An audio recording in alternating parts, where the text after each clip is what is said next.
JX홀딩스의 거대한 유리 성체.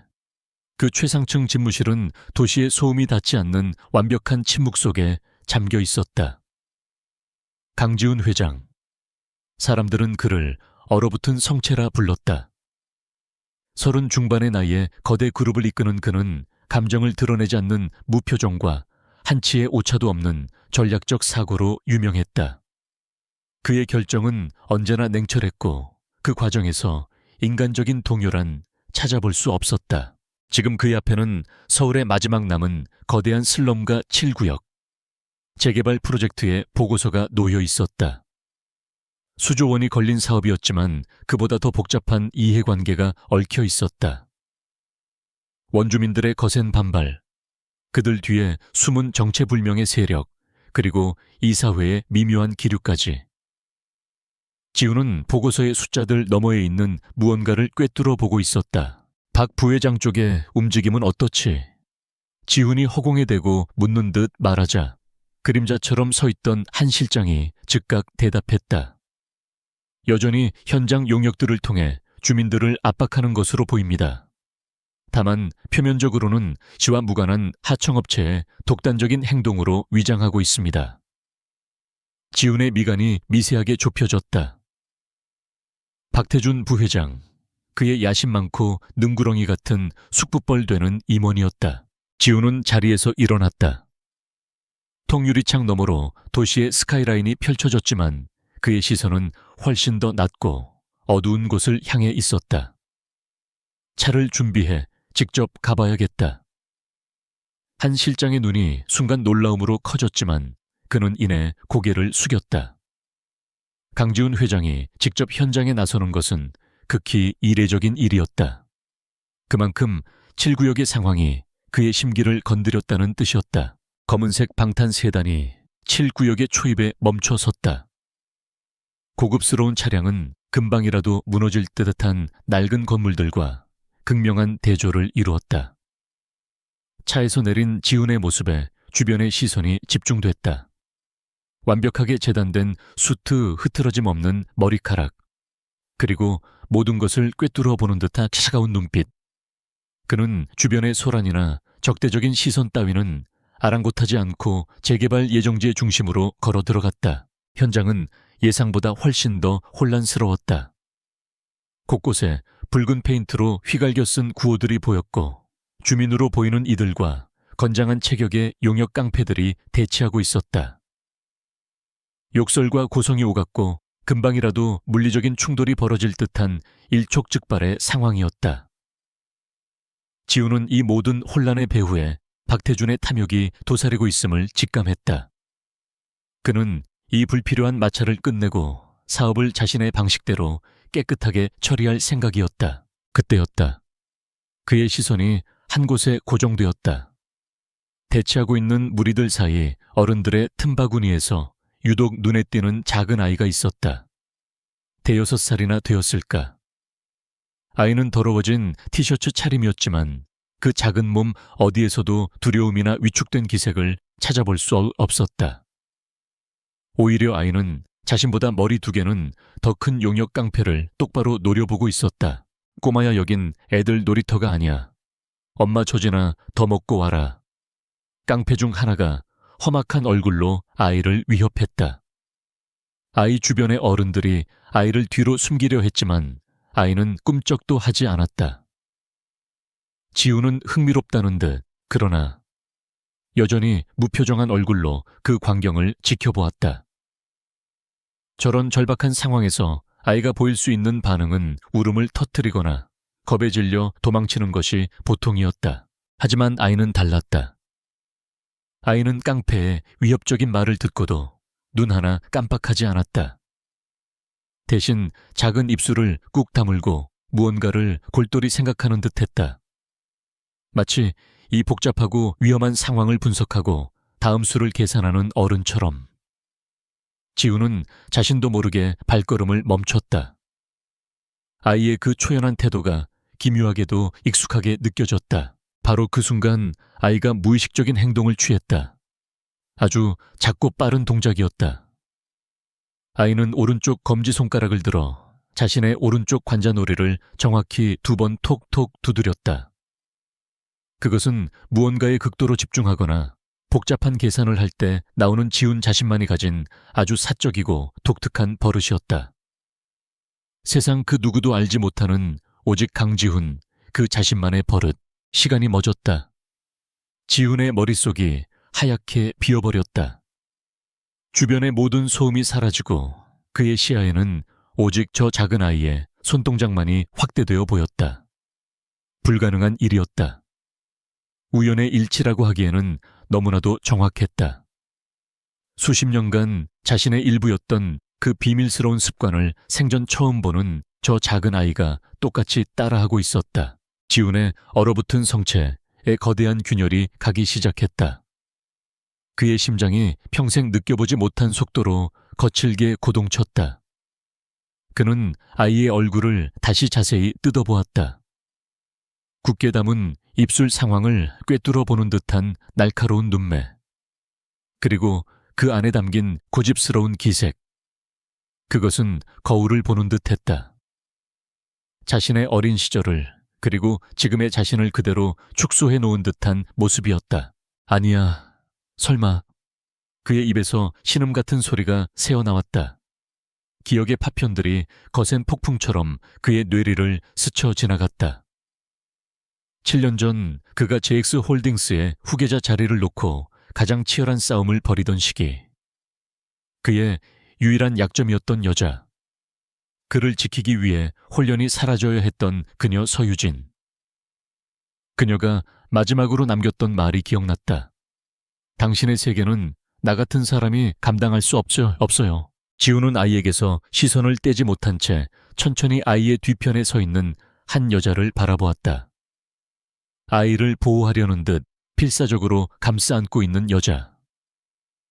세월의 풍패 조금은 지쳐 보였지만 그 윤곽은 지훈의 기억 속에 박혀있던 바로 그 모습이었다. 서유진. 그녀가 왜 이곳 7구역에 저런 깡패들 앞에 서 있는 것인가. 그리고 모든 조각이 맞춰졌다. 유진이 사라진 시기, 아이의 나이, 그리고 저 치명적으로 닮은 버릇. 지훈은 그 자리에 얼어붙었다. 수십 층 빌딩에서 뛰어내린 것보다 더한 충격이 그의 전신을 강타했다. 그는 JX 홀딩스의 냉혹한 지배자가 아니라 한순간에 모든 것을 빼앗기고 진실을 마주한 한 남자가 되었다.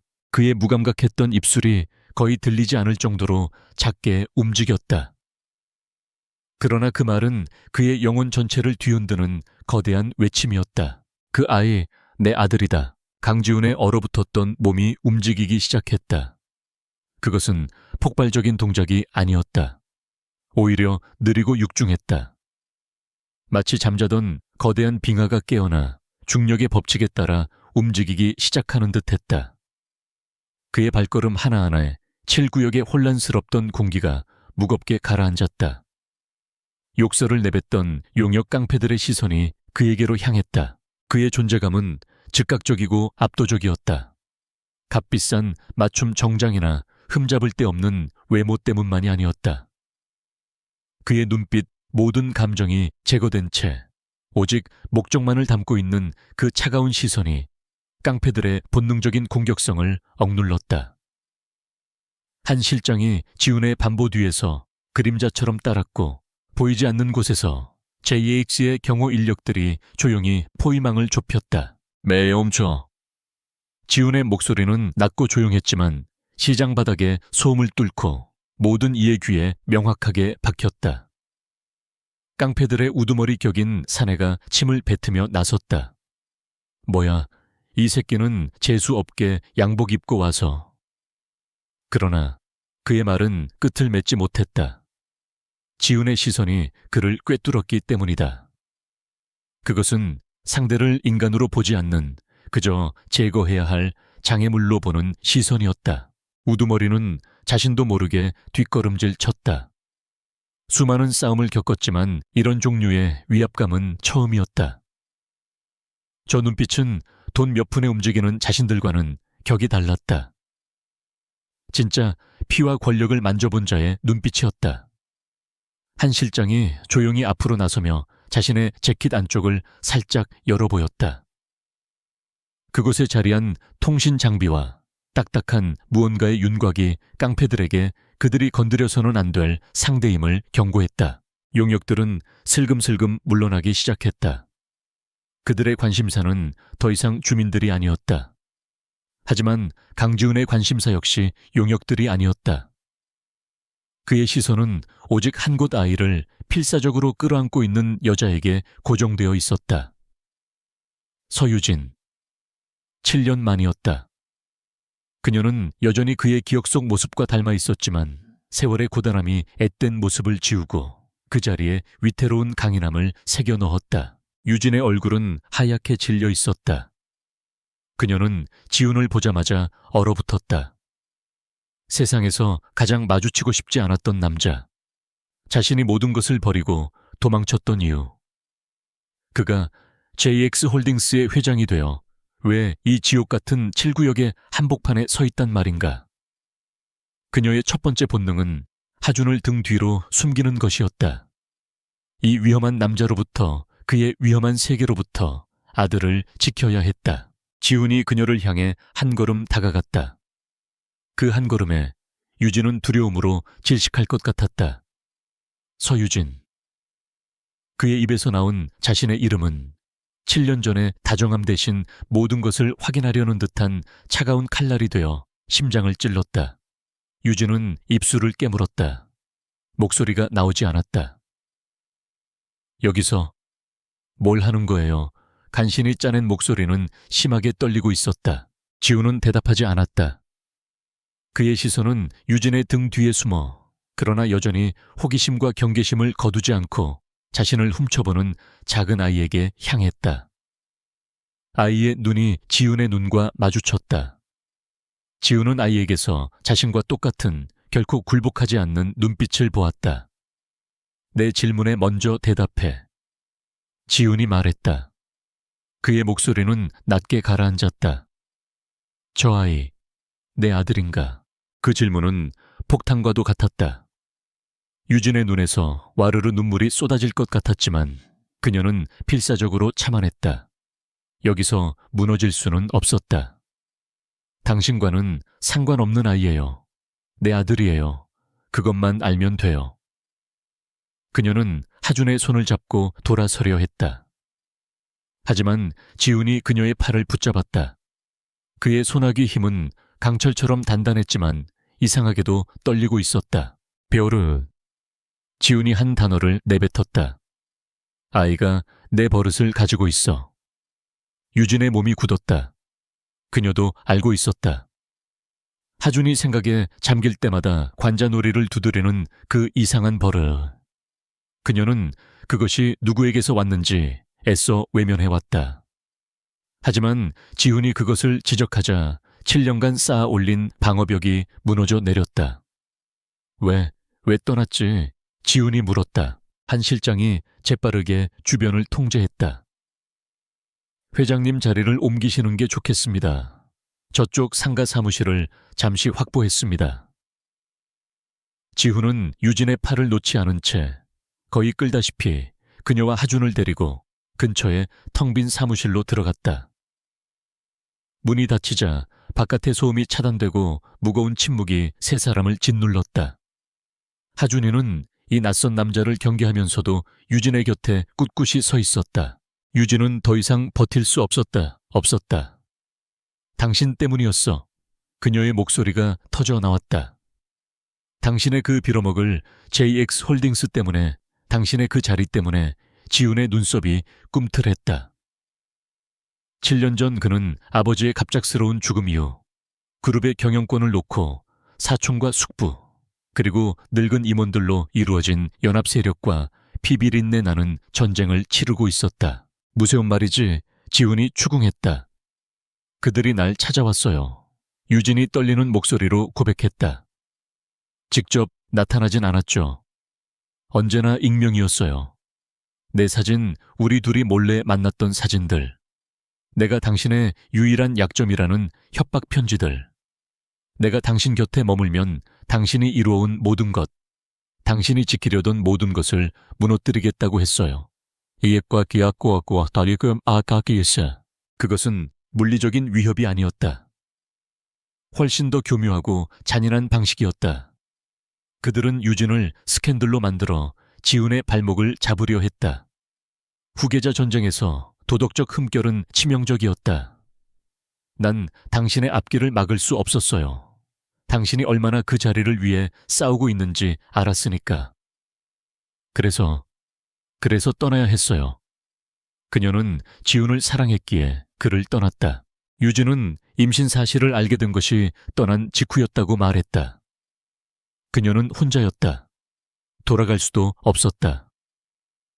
지훈에게 아이의 존재를 알리는 것은 그에게 다시 한번 치명적인 약점을 안기는 꼴이 될 터였다. 그래서 그녀는 이곳 서울에서 가장 버려진 땅인 7구역으로 숨어들었다. 아무도 JX홀딩스의 후계자와 이곳의 미혼모를 연관짓지 못할 테니까. 지훈은 주먹을 쥐었다. 손톱이 살을 파고들었지만 고통은 느껴지지 않았다. 그가 피비린내 나는 싸움에서 승리하고 얼어붙은 성체의 주인이 되는 동안 그의 여자와 아이는 이 가장 낮은 곳에서 고통받고 있었다. 분노가 치밀었지만 그것은 유진을 향한 것이 아니었다. 7년 전 자신의 등 뒤에서 비수를 꽂으려 했던 그 정체불명의 적들을 향한 것이었다. 박태준.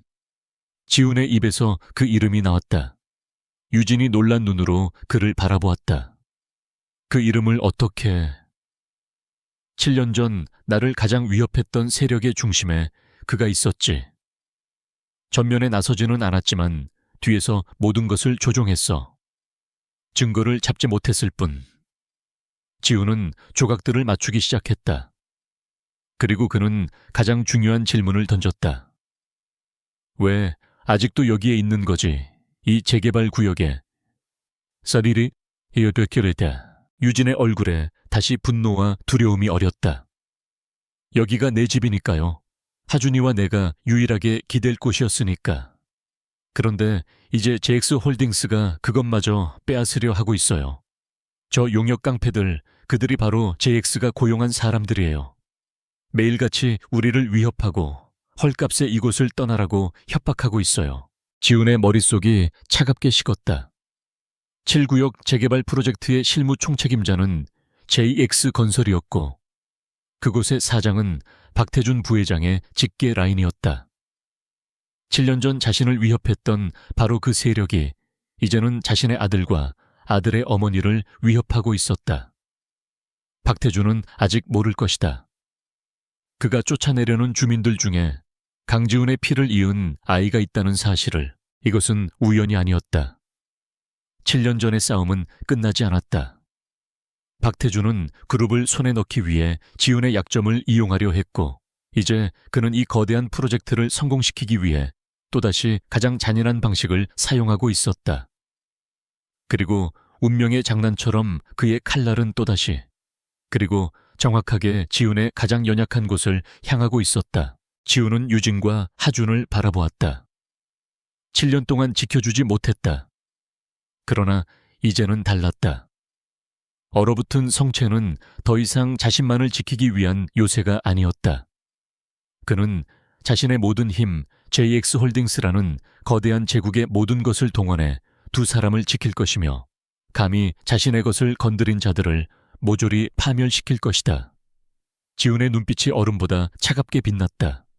전쟁이 다시 시작되었다. 칠보각. 정치인과 재계 거물들이 밀실에서 수십억 원의 거래를 트는 최고급 한정식집이었다. 박태준 부회장은 그곳에서도 가장 깊숙한 방에 앉아 있었다. 그는 값비싼 수정잔에 담긴 위스키를 부드럽게 흔들었다.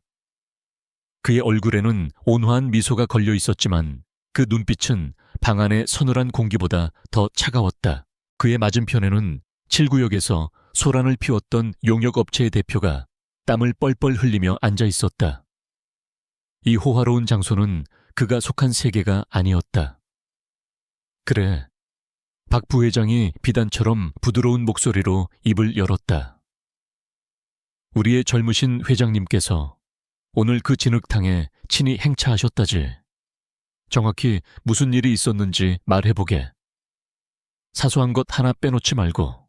용역 대표는 마른 침을 삼키며 강지훈의 등장과 그 압도적인 분위기, 그리고 그가 한 실장을 대동해 주민 모자를 데리고 사라진 것까지 상세히 보고했다. 박태준은 흥미롭다는 듯 듣고 있었다. 웬 여자와 아이라. 그 강지훈답지 않은 행동이군. 그 얼어붙은 성체가 감상에라도 젖었나. 그는 지훈의 그런 면을 경멸했다. 박태준은 강지훈을 깊이 멸시했다. 모든 것을 물려받은 세상 물정 모르는 애송이. 피 한 방울 묻히지 않고 깨끗한 척 경영을 하려는 그 위선이 역겨웠다. 자신은 JX그룹의 밑바닥에서부터 기어 올라왔다. 온갖 더러운 일을 처리하고 규칙을 비틀고 때로는 부수면서 지금의 자리를 만들었다. 7구역 프로젝트는 그 정점이었다. 걱정할 것 없다.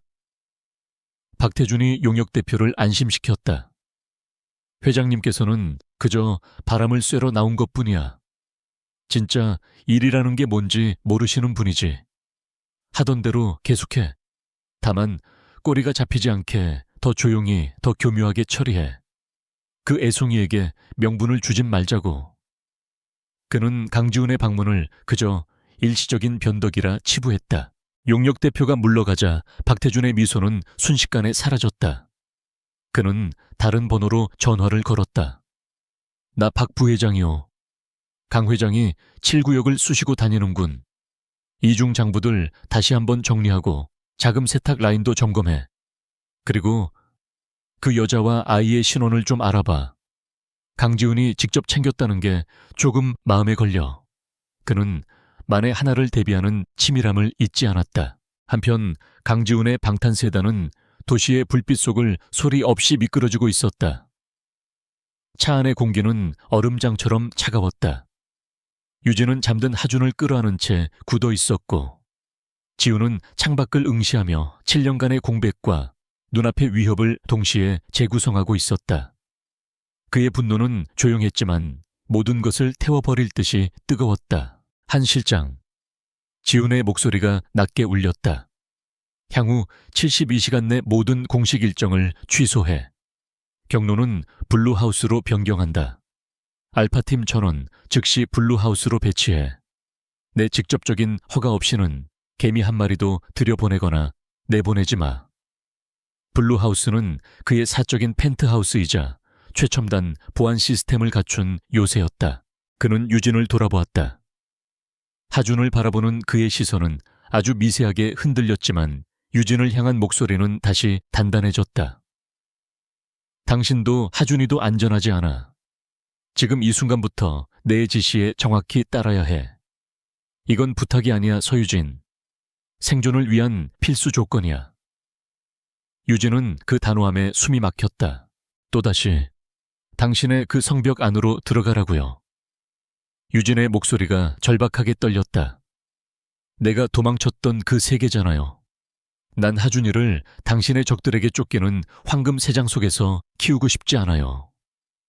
그녀는 필사적으로 속삭였지만 그 안에는 7년간 쌓인 원망과 두려움이 담겨 있었다. 그들은 이미 당신을 사냥하고 있어. 지훈이 냉정하게 사실을 직시하게 했다. 단지 당신이 누구인지 아직 모를 뿐이야. 그 용역 깡패들 뒤에 있는 건 박태준 부회장이야. 7년 전 당신을 협박해서 떠나게 만든 것도 그놈들이고 이제는 당신의 집을 파괴하려 하고 있어.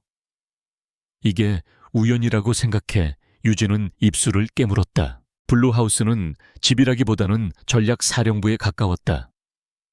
통유리창 너머로 서울의 야경이 펼쳐졌지만 그 유리는 특수 방탄 처리가 되어 있었다. 유진은 7구역의 좁은 아파트보다 훨씬 큰 침실에 하준을 눕히며 이질감과 불안감을 느꼈다. 그녀는 다시 강지훈의 위험한 중력 안으로 끌려 들어왔다. 같은 시각 지훈은 자신의 서재 혹은 지휘, 통제실이라 불리는 방에서 수십 개의 모니터를 마주하고 있었다. 한 실장이 그의 뒤에 섰다. 박태준에 대한 모든 것을 원한다. 지훈이 명령했다. 회사 내 움직임뿐만 아니라 그의 차명 계좌, 비밀 회동, 유령 회사들, 그가 숨쉬는 공기까지 알아내 한 실장이 태블릿을 조작하며 보고했다. 회장님 지시대로 모든 임원에 대한 기본 동향은 파악하고 있었습니다. 하지만 이 정도의 심층 조사는 섀도우 팀을 가동해야 합니다. 섀도우 팀, JX홀딩스의 비공식 정보부대로 전직 국정원 요원들과 최정상급 화이트 해커들로 구성된 지훈의 직속 부대였다. 가동해 그들의 유일한 임무는 박태준이다. 지훈의 눈이 번뜩였다. 그를 해고할 증거가 아니야. 그를 사회적으로 매장시킬 증거를 찾아내. 그의 목소리에는 사적인 감정이 담겨 있었다. 이것은 더 이상 경영권 다툼이 아니었다. 자신의 아들을 위협한 자에 대한 처절한 응징의 시작이었다. 지훈은 보안 카메라를 통해 잠든 하준의 모습을 지켜보았다. 자신의 피를 나누고 자신의 버릇까지 닮은 아이. 자신이 모든 것을 누리는 동안 아이는 가장 낮은 곳에서 위험에 노출되어 있었다. 죄책감이 칼날이 되어 심장을 찔렀지만 지훈은 그 고통을 차가운 분노로 완벽한 전략을 위한 연료로 바꾸고 있었다. 다음 날 JX타워에 출근한 박태준은 여유가 넘쳤다. 강지훈이 7구역에 다녀간 일은 가십처럼 퍼져나갔지만 그는 오히려 재미있다는 듯 웃어넘겼다. 가난한 자들의 영웅 놀이라니. 역시 애송이는 애송이였다. 이익이 아니라 그런 감상적인 이유로 움직이다니. 박태준은 지훈의 깨끗한 경영, 방침을 나약함의 증거로 확신했다. 비서가 강지훈이 개인 사정으로 모든 일정을 취소했다고 보고했다. 박태준은 속으로 코웃음을 쳤다. 아마 평민들의 냄새에 충격이라도 받으셨겠지. 그는 어떤 위협도 느끼지 못했다. 7구역의 그의 작업은 수많은 유령 회사와 하청 업체들 뒤에 완벽하게 숨겨져 있었다. 박태준은 7구역 부지에 세워질 제프리미엄 타워의 거대한 조감도를 바라보았다. 저것은 그의 야망의 상징이었다. 그는 저것을 위해 정치인들에게 거액의 뇌물을 뿌렸고 환경 영향 평가서를 조작했으며 용역들을 풀어 주민들을 내쫓았다. 회장님의 짧은 방문 따위가 그의 거대한 계획을 막을 수는 없었다. 그는 강지훈의 냉혹함을 그가 목표를 위해 얼마나 잔인해질 수 있는지를 철저히 과소평가했다. 블루하우스 안에서는 기묘한 평온함이 감돌았다. 유진은 여전히 불안해했지만 하준은 의외로 빨리 적응했다. 아이는 이 낯선 장소의 압도적인 보안을 본능적으로 감지한 듯했다. 하준은 지훈의 서재를 발견했다. 아이는 복잡한 장비들을 만지지는 않았지만 모니터에 떠있는 수많은 데이터 스트림을 놀라운 집중력으로 바라보고 있었다. 지훈은 그런 아들의 모습을 조용히 지켜봤다. 거울을 보는 듯한 그 분석적인 시선. 뭐가 보이지? 지훈이 물었다. 하준은 거침없이 한쪽 모니터에 복잡한 그래프를 가리켰다. 이거 잘못 움직여요. 흐름이 이상해요. 아이가 무심하게 말했다. 지훈은 순간 숨을 멈췄다. 아이가 가리킨 것은 박태준의 유령 회사 중 하나의 자금 흐름도였다. 그때 한 실장이 보안 태블릿을 들고 조용히 들어왔다. 회장님, 섀도우 팀의 첫 번째 보고입니다. 예상보다 훨씬 더럽습니다. 박 부회장은 단순한 횡령이 아니라 7구역 프로젝트를 방패 삼아 거대한 비자금을 조성하고 있습니다. 정계 로비용 자금으로 추정됩니다. 지훈은 태블릿을 받아들었다. 그의 표정에는 변화가 없었지만 서재의 온도가 몇 도는 더 내려간 듯하였다. 박태준은 그의 가족을 위협했을 뿐만 아니라 그의 아버지가 피땀으로 일군 JX 홀딩스 자체를 좀먹고 있었다. 이것은 용서받을 수 없는 배신이었다. 계속해. 지훈이 한 실장에게 명령했다. 더 깊이 파. 영희만 잡지 말고 그 밑에 기반함까지 부숴버릴 증거를 가져와. 박태준이 돈으로 매수한 정치인들, 그의 검은 돈을 숨겨준 은행가들, 그 모든 이름을 원해. 7년 전에 박태준이 원했던 게 전쟁이었다면 이제 기꺼이 전쟁을 선포하지. 블루하우스의 시간은 JX 타워와는 다른 속도로 흘러갔다. 바깥 세상과 완벽히 차단된 이 요새 안에서 강지훈은 두 개의 전선을 동시에 지휘해야 했다. 하나는 JX 홀딩스라는 거대한 제국을 노리는 내부의 적 박태준과의 보이지 않는 전쟁이었다. 다른 하나는 7년 만에 되찾은, 그러나 여전히 위태로운 가족을 지켜야 하는 사적인 전쟁이었다. 서재의 거대한 모니터들은 JX그룹의 주가 변동 주요 임원들의 동향, 그리고 섀도우 팀이 실시간으로 수집하는 박태준의 자금 흐름을 보여주고 있었다. 박태준은 교활했다. 7구역에서의 용역 소란이 강지훈의 심기를 건드렸다는 것을 깨닫자 그는 전술을 바꿨다.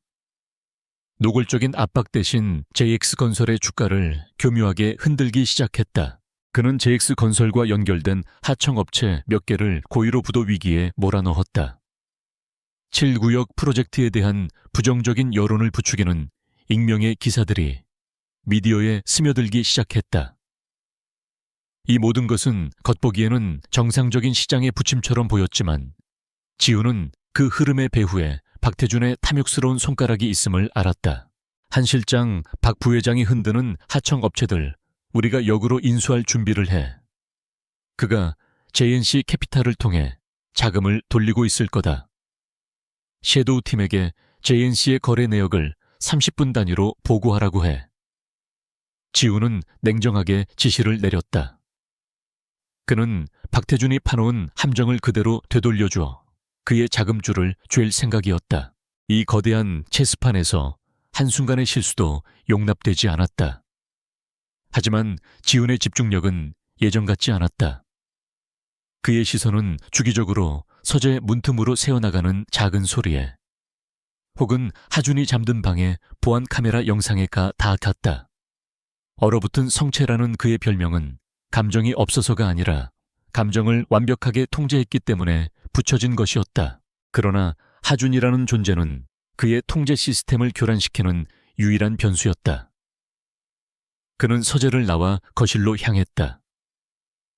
유진은 불안한 기색으로 창밖을 내다보고 있었고 하준은 거실 바닥에 앉아 복잡한 로봇 장난감의 부품을 분해했다가 재조립하고 있었다. 그것은 지훈이 어린 시절 가지고 놀던 것과 비슷한 고도의 논리를 요구하는 장난감이었다. 지훈은 어색하게 하준의 맞은편에 앉았다. 그는 평생 누군가에게 아버지라는 역할로 다가가 본 적이 없었다. 그는 사업가였고 전략가였으며 지배자였다. 그 로봇은 그렇게 조립하는 게 아니야. 설명서의 8단계를 놓쳤군. 그가 내뱉은 첫 마디는 다정함과는 거리가 먼 지적질에 가까웠다. 하준은 설명서는 쳐다보지도 않고 있었다. 아이는 고개도 들지 않고 대답했다. 설명서는 틀렸어요. 8단계로 하면 무게중심이 뒤로 쏠려서 제대로 설 수 없어요. 11단계의 부품을 먼저 써야 해요. 아이의 목소리는 작았지만 그 논리에는 한치의 망설임도 없었다. 지훈은 순간 할 말을 잃었다. 그는 하준의 손을 바라보았다. 작은 손가락들이 능숙하게 부품들을 끼워 맞추고 있었다. 아이의 말대로였다. 설명서의 오류를 찾아내고 더 효율적인 방식을 스스로 고안해낸 것이다. 지훈은 자신도 모르게 검지손가락을 들어 관자놀이를 톡톡 두드렸다. 아이의 논리를 머릿속으로 재검토하는 무의식적인 버릇이었다. 그때 하준 역시 조립을 잠시 멈추고 똑같은 동작을 취했다. 작은 검지손가락이 자신의 관자놀이를 톡톡 두드렸다. 아이는 지훈의 버릇을 흉내내는 것이 아니었다. 그저 복잡한 다음 단계를 생각하며 자연스럽게 나온 행동이었다. 두 사람 거대한 CEO와 작은 아이가 완벽하게 동일한 모습으로 생각에 잠겼다. 그 광경을 지켜보던 유진의 눈에 뜨거운 것이 차올랐다.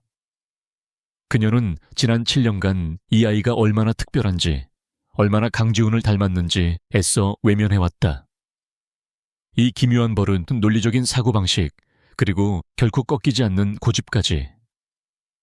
하준은 강지훈의 축소판이었다. 유진은 두려웠다.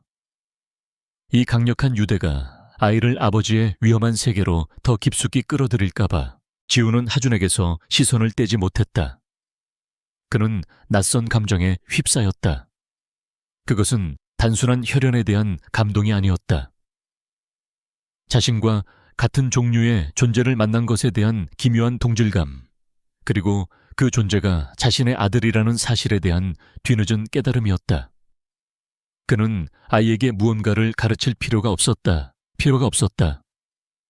아이는 이미 강지훈처럼 생각하고 있었다. 이리 줘봐. 지훈이 말했다.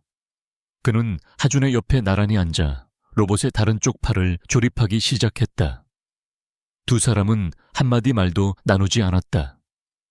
오직 부품이 딸깍하고 맞춰지는 소리만이 거실을 채웠다. 아버지가 되는 법을 모르는 남자와 아버지를 가져본 적 없는 아이는 그들만의 언어, 즉 논리와 전략이라는 언어로 첫 번째 대화를 나누고 있었다. 그 평화는 오래가지 못했다. 한 실장이 긴급한 표정으로 서재에서 나와 지훈에게 보안 태블릿을 건넸다. 지훈의 표정이 순식간에 다시 얼어붙은 성체로 돌아왔다. 태블릿 화면에는 7구역에서 방금 찍힌 영상이 떠 있었다. 용역 깡패들이 주민들이 공동으로 사용하는 작은 상가, 건물에 불을 지르고 있었다. 박태준이었다. JX 건설 주가를 흔드는 것만으로는 성에 차지 않았던 것이다. 지훈의 관심이 7구역에서 멀어졌다고 판단하자 그는 즉각 물리적인 압박을 제기했다. 그것은 단순한 위협이 아니었다. 유진과 하준이 불과 어제까지 머물렀던 곳, 그들의 이웃들이 여전히 사투를 벌이고 있는 삶의 터전을 향한 직접적인 공격이었다. 화재 진압과 경찰 병력은 지훈의 목소리는 얼음 조각처럼 날카로웠다. 박 부회장이 관할 소방서와 경찰서에도 손을 써둔 것 같습니다. 출동이 의도적으로 늦어지고 있습니다. 한 실장의 보고는 박태준의 뿌리가 얼마나 깊은지를 보여주었다. 그는 법을 무시하는 것이 아니라 법을 자신의 하수인처럼 부리고 있었다. 지훈은 주먹을 쥐었다. 로봇 부품을 만지던 손에 핏줄이 붉어졌다. 유진이 불안한 눈으로 그를 바라보았다. 하준 역시 아버지의 갑작스러운 분노를 감지하고 동작을 멈췄다. 지훈은 하준을 보았다. 만약 자신이 어제 7구역에 가지 않았더라면 저 불길 속에 자신의 아들이 있었을지도 모른다는 끔찍한 상상이 그의 이성을 마비시킬 뻔했다. 그는 심호흡을 했다. 두 개의 전선이 하나로 합쳐지는 순간이었다. 박태준은 JX홀딩스의 적일 뿐만 아니라 강지훈의 아들을 위협한 사냥개였다. 한 실장, 지훈이 명령했다.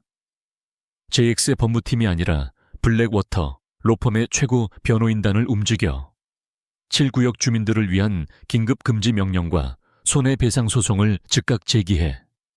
JX홀딩스의 이름이 아니라 내 개인 이름으로. 그것은 박태준을 향한 선전포고였다. JX홀딩스의 자원이 아닌 강지훈 개인의 막대한 재산과 영향력을 동원하겠다는 의미였다. 또한 JX 내부의 감시망을 피해 움직이겠다는 뜻이기도 했다. 그리고 지훈이 덧붙였다. 섀도우팀에게 7구역에 즉시 침투하라고 해. 박태준의 용역들이 불을 지르는 모든 증거를 확보해. 그들의 얼굴, 그들이 사용하는 차량 번호, 그들에게 명령을 내리는 자의 목소리까지. 모든 것을. 지훈은 다시 하준을 바라보았다.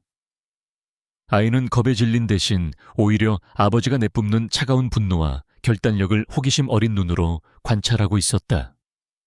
지훈은 하준의 머리를 쓰다듬으려다 손을 멈췄다. 대신 그는 로봇의 마지막 부품을 아이의 손에 쥐어주었다. 마무리해. 그 한마디에는 두 개의 전선을 모두 승리로 이끌겠다는 그의 의지가 담겨 있었다. 블루하우스의 서재는 7구역에서 타오른 불길의 영상으로 가득 찼다. 박태준이 통제하는 언론들은 교묘하게 주민들 간의 갈등 혹은 안전 불감증으로 인한 사고로 사건을 축소 보도하고 있었다. 강지훈은 감정 없는 눈으로 그 왜곡된 진실들을 지켜보았다. 분노는 이미 차갑게 식어 그의 척추를 따라 흐르는 얼음이 되어 있었다. 블랙워터 로펌 측에서 금지 명령 신청서를 접수했습니다. 한 실장이 보고했다. 예상대로 박 부회장 라인의 법무팀이 JX건설의 명의로 정당한 재산권 행사라며 강력하게 반발하고 있습니다. 법정 싸움은 장기화될 조짐입니다. 지우는 고개를 저었다. 법정은 연막일 뿐이야. 그가 진짜 두려워하는 건 우리가 7구역에서 확보한 증거들이지. 그는 모니터 화면을 껐다. 승리를 위한 전략은 완벽하게 가동되고 있었다. 하지만 지훈의 마음은 무거웠다. 그는 보안 카메라로 하준의 방을 확인했다. 아이는 뒤척이며 잠들어 있었다. 어제의 화재 영상이 아이에게도 충격을 주었던 것이다. 지훈은 깨달았다. 자신이 유진과 하준을 안전한 곳으로 데려온 것이 아니라 더 위험한 전쟁의 한복판에 위치한 황금세장으로 끌고 들어왔다는 것을. 유진은 며칠째 잠을 이루지 못했다. 7구역의 낡고 비좁은 아파트는 위험했지만 적어도 3이 있었다. 이웃이 있었고 하준이 뛰어놀 수 있는 골목이 있었다. 하지만 이곳 블루하우스는 모든 것이 완벽하게 통제된 무균실이었다. 그녀는 거실 통유리창 너머로 펼쳐진 손에 닿지 않는 서울의 야경을 보며 질식할 것 같았다. 그녀는 지훈의 서재로 향했다. 그는 여전히 수십 개의 모니터 앞에서 무언가를 지휘하고 있었다. 이게 당신이 말한 보호인가요? 유진의 목소리는 분노가 아닌 깊은 절망으로 떨리고 있었다. 하준이는 햇빛도 보지 못하고 있어요. 여기가 7구역의 불길보다 뭐가 더 낫죠? 거긴 적어도 도망칠 곳이라도 있었어요. 지훈은 모니터에서 눈을 떼고 그녀를 바라보았다. 그의 눈에는 어떤 변명도 위로도 없었다. 오직 냉정한 현실 인식만이 존재했다. 박태준이 당신의 신원을 파악하기 시작했어. 7구역에 머물렀다면 당신과 하준은 지금쯤 그의 손에 넘어갔을 거야. 이곳은 세장이지만 적어도 포식자는 들어올 수 없어. 그래서 언제까지죠? 유진이 절박하게 물었다. 당신의 적이 사라질 때까지, 당신의 전쟁이 끝날 때까지 난 하준이를 그렇게 키우고 싶지 않았어요. 7년 동안 내가 지키려 했던 건 하준이의 목숨만이 아니에요. 평범한 아이로 자랄 수 있는 삶이었어요. 그런데 당신은 단 며칠 만에 그걸 빼앗아갔어요. 유진의 비난은 지훈의 심장을 가장 아프게 찔렀다. 그녀의 말이 맞았다. 그는 아들의 7년을 송두리째 놓쳤다. 그가 JX홀딩스라는 제국을 건설하는 동안 그의 아들은 가장 낮은 곳에서 평범한 삶조차 위협받으며 자라야 했다. 그 죄책감은 지훈을 무너뜨리는 대신 그의 분노를 더욱 단단하게 벼리는 망치가 되었다. 그는 7년 전 유진을 떠나게 만들었던 그 익명의 협박범들을 떠올렸다. 박태준. 그는 유진을 위협해 자신을 흔들었고 이제 7년이 지나 또다시 자신의 아들을 화염 속으로 밀어 넣을 뻔했다. 이 분노는 단순한 경영권 다툼의 분노가 아니었다. 자신의 암컷과 새끼를 건드린 짐승에 대한 원초적인 살해이었다. 당신 말이 맞아. 지훈이 낮은 목소리로 말했다. 그의 목소리는 너무 차가워서 오히려 뜨겁게 들렸다. 이곳에 숨어있는 것은 전략이 아니야. 후퇴일 뿐이지. 당신과 하준이가 다시 햇빛 속을 걷게 하려면 박태준을 이 어둠 속으로 끌어내려야 해. 영원히. 그의 눈빛은 더 이상 방어하는 자의 눈빛이 아니었다. 사냥을 결심한 포식자의 눈빛이었다. 한편 박태준 부회장은 자신의 집무실에서 불쾌한 보고를 받고 있었다. 7구역의 화재는 성공적이었지만 강지훈이 개인 변호사를 고용해 금지 명령을 신청한 것이 마음에 걸렸다. 고작 슬럼가 주민들 때문에 회장이 직접 나선다고 그 여자와 아이. 그들이 대체 누구지? 그는 용역 대표에게 알아본 신원은 서유진과 아들 서하준이라는 것뿐이었다. 박태준은 7년 전의 기억을 더듬었다. 강지훈이 후계자 자리를 놓고 싸울 때 유일한 약점으로 거론되었던 여자가 있었다. 서유진. 그는 이름을 되뇌었다. 설마. 만약 그렇다면 이것은 단순한 7구역 재개발 문제가 아니었다. 강지훈의 가장 치명적인 아킬레스건을 자신이 쥐고 있을지도 모른다는 뜻이었다. 7년 전 강 회장 주변을 조사했던 팀 다시 연락해. 서유진이라는 여자, 그리고 그 아이에 대해 샅샅이 뒤져. 출생 기록, 병원 기록, 그 여자의 7년간의 모든 행적을 알아내. 지금 당장. 박태준의 눈이 탐욕으로 번뜩였다. 그는 자신이 거대한 기회를 잡았다고 직감했다. 강지훈이 감추고 싶어하는 무언가를 블루하우스 안지훈은 자신의 전략을 수정하고 있었다. 전략적 후퇴. 그것은 단순히 안전한 곳으로 몸을 피하는 것이 아니었다. 적의 예상을 벗어난 곳에서 방역을 준비하는 것이었다. 그는 더 이상 박태준의 도발에 일일이 대응하지 않기로 했다. 한 실장, JNC 캐피탈의 비자금 내역. 그중 박 부회장이 파트너들의 자금을 횡령한 내용만 따로 정리해 언론에 공개하시겠습니까? 한 실장이 물었다. 지훈은 고개를 저었다. 아니, 언론은 박태준이 통제할 수 있어. 하지만 그의 돈줄은 통제할 수 없지. JNC 캐피탈에 함께 투자한 다른 사채업자들, 그리고 박 부회장에게 검은 돈을 대준 정치인들에게 익명으로 흘려 그들끼리 서로를 물어뜯게 만들자. 이것이 강지훈의 방식이었다. 그는 적의 성벽을 정면으로 공격하지 않는다. 성벽을 지탱하는 기반을 무너뜨려 스스로 붕괴하게 만든다. 박태준이 자신을 과소평가했듯이 박태준 역시 자신의 탐욕스러운 파트너들을 과소평가하고 있었다. 지훈은 그 균열을 이용할 생각이었다. 유진은 이 모든 과정을 불안하게 지켜보았다. 그녀는 지훈이 얼마나 무서운 전략가인지 다시금 깨달았다. 그는 피 한 방울 묻히지 않고 상대를 지옥으로 떨어뜨릴 수 있는 남자였다. 그녀는 하준을 바라보았다. 하준은 어느새 지훈의 서재에 들어와 아버지가 펼쳐놓은 복잡한 자금 흐름도를 신기한 듯 바라보고 있었다. 하준아, 이리 와. 여긴 네가 있을 곳이 아니야. 유진이 다급하게 아들을 불렀다. 하지만 하준은 움직이지 않았다. 아이는 화면의 한 부분을 가리켰다. 엄마, 저 아저씨 박태준의 사진이 작게 떠 있었다가 나쁜 사람이에요. 돈이 이상한 데로 가요. 여기서 이쪽으로 가야 하는데 자꾸 옆으로 새고 있어요. 유진은 그 자리에 얼어붙었다.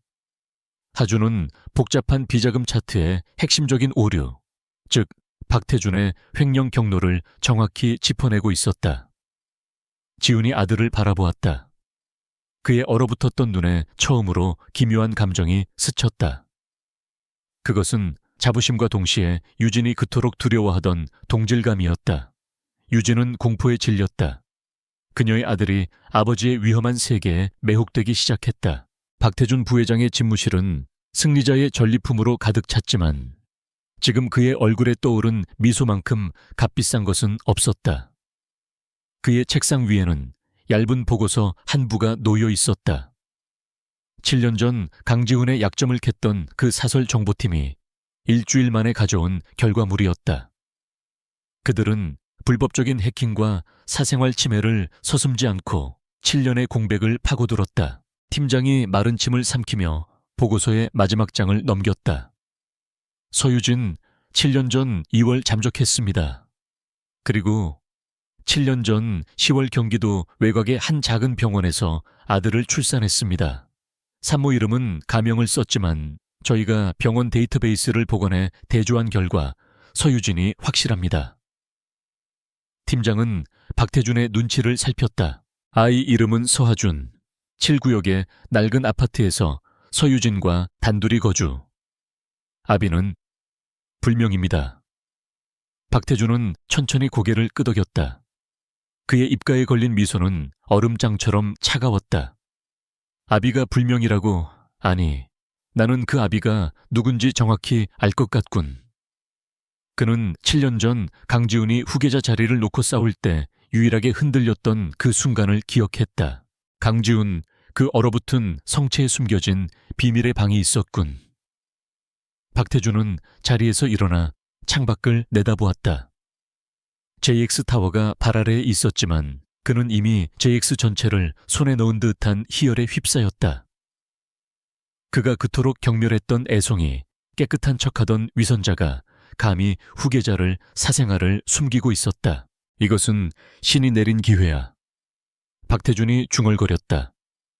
강지훈이 7구역에 직접 나타난 이유, 그 여자와 아이를 철통보안의 펜트하우스로 데려간 이유, 모든 조각이 완벽하게 맞춰졌다.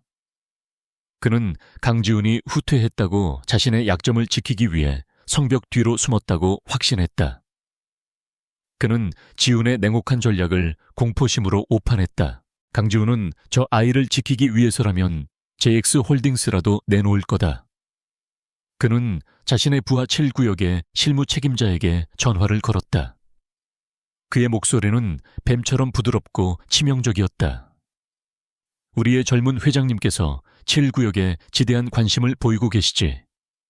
그분이 얼마나 그 땅을 아끼는지 우리가 몸소 보여드려야 하지 않겠나. 박태준은 블루하우스를 직접 공격할 생각이 없었다. 그 요새를 뚫는 것은 불가능에 가까웠다. 대신 그는 강지훈이 지키려 했던 과거를 공격하기로 했다. 하준이 자라난 곳, 유진이 7년간 숨어 지냈던 바로 그곳을. 그는 강지훈에게 상징적인 고통을 안겨 그를 협상 테이블로 끌어내려 했다. 실구역 중앙에 아직 주민들이 대피소로 쓰고 있는 낡은 시장 건물이 있지. 박태준이 물었다. 네, 부회장님. 하지만 거긴 아직 구조적인 결함이 아주 심각하다고 들었네. 안전 진단 결과가 그렇게 나왔어야지. 그의 목소리에는 일말의 망설임도 없었다. 사고는 안타깝지만 불가피한 일이어야 해. JX건설의 책임이 아니라 낡은 건물을 방치한 주민들의 잘못으로. 그것은 단순한 협박이 아니었다. 무고한 사람들의 목숨을 담보로 강지훈을 굴복시키려는 잔인한 덫이었다. 그는 강지훈이 아이의 존재가 세상에 알려지는 것을 막기 위해 이 사고를 덮어주는 조건으로 7구역 프로젝트에서 손을 뗄 것이라 계산했다. 하이에나는 사자의 새끼를 물어뜯어 사자를 무력화시키는 법을 알고 있었다. 블루하우스의 서재. 강지훈은 섀도우 팀이 실시간으로 감청하고 있는 박태준의 통화 내역을 보고받고 있었다. 박태준이 사설 정보팀과 접촉했다는 보고가 올라왔을 때부터 지훈은 이 순간을 예상하고 있었다. 한 실장, 박태준이 하준이의 존재를 확인했다. 지훈의 목소리는 분노나 놀람이 아닌 차가운 확인의 어조였다. 그렇다면 7구역이 위험합니다. 한 실장이 즉각 반응했다. 그는 회장님을 직접 공격할 수 없으니 가장 상징적인 곳을 칠 것입니다. 지훈은 이미 모니터를 통해 7구역으로 잠입한 섀도우 팀의 실시간 영상을 띄워놓고 있었다. 이미 움직이기 시작했어. 지훈의 눈이 7구역 시장 건물 주변에서 은밀하게 움직이는 용역들의 모습에 고정되었다. 그들은 소방 점검을 위장해 건물 지하로 들어가고 있었다. 그는 저 건물을 무너뜨릴 생각이야. 지훈이 말했다. 주민들을 공포에 빠뜨리고 내게는 내 아들이 자라던 곳이 이렇게 사라질 수 있다는 경고를 보내는 거지. 그는 박태준의 의도를 정확히 꿰뚫어 보았다. 막아야 합니다. 한 실장이 다급하게 말했다. 팀을 투입해서. 아니, 지훈이 그를 제지했다. 지금 우리가 움직이면 박태준은 꼬리를 자르고 숨을 거야. 그는 우리가 저곳을 지켜보고 있다는 걸 몰라. 이건 그의 가장 큰 실수다. 지훈의 목소리는 비정할 정도로 침착했다. 섀도우 팀에게 용역들이 폭발물을 설치하는 모든 과정을 녹화하라고 해. 그리고 주민들을 대피시켜. 하지만 회장님, 건물 붕괴를 막지 않으시면 지훈의 눈이 번뜩였다. 박태준은 사고를 원했어. 그렇다면 사고를 선물해야지. 단 그가 원하는 방식이 아니라 내가 원하는 방식으로. 그는 한 실장에게 비밀리에 다른 지시를 내렸다.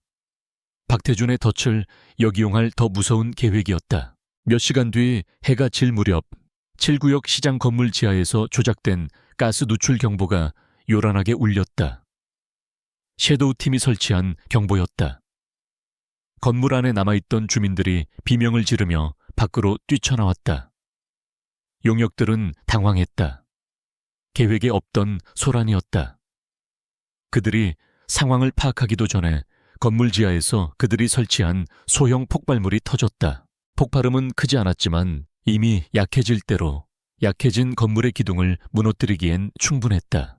거대한 먼지 구름과 함께 5층짜리 시장 건물이 폭삭 주저앉았다. 현장은 아수라장이 되었다. 주민들은 공포에 질려 비명을 질렀다.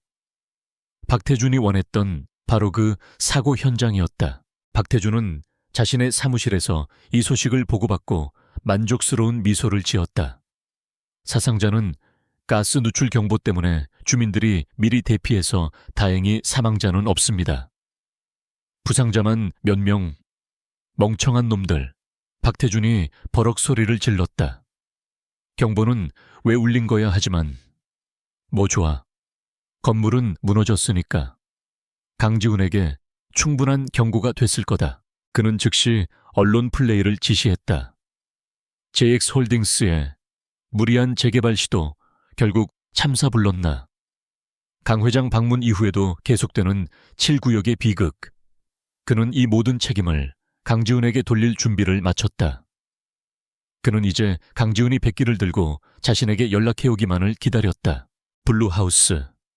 강지훈은 무너진 건물의 영상을 말없이 지켜보고 있었다. 유진이 창백해진 얼굴로 달려와 그 광경을 보았다. 세상에, 저기 하준이가 매일 놀던 곳이에요.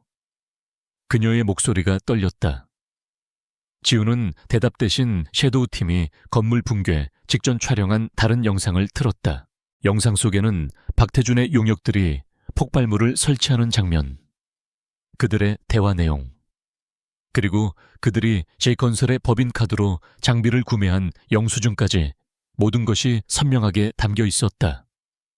박태준은 하준이를 인질로 잡았다고 생각했어. 지훈이 얼음처럼 차가운 목소리로 말했다.